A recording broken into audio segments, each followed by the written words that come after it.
Hello and welcome to this Checkmate in 2 chess puzzle. This one was created by L Bauderman in 1879. Black has the king and the pawn left. White has the king, 2 pawns, the queen and the rook. It's White's turn. Can you see the Checkmate in 2?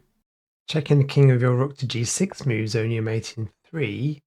King can move up to f7. You can then move your queen up to f6, checking the king. When the king moves to e8, you can move your rook to g8 to mate in just 3.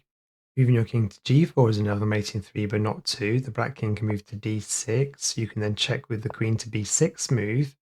And when the black king moves down to e5, you can checkmate in just 3 with the rook. Checking the king with your queen is only a mate in 4. Black's best move is to advance the pawn. You can then advance your pawn.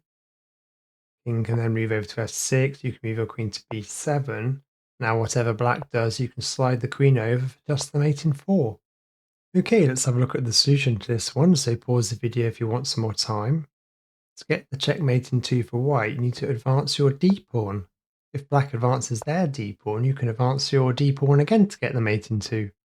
If black decides to advance their d-pawn to d5, you can move your queen to b6 to get the checkmate in 2. If black moves their king to d6, you can move your queen to b6 to do the mate in 2.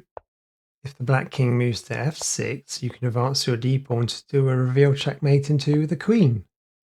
That's the end of this video.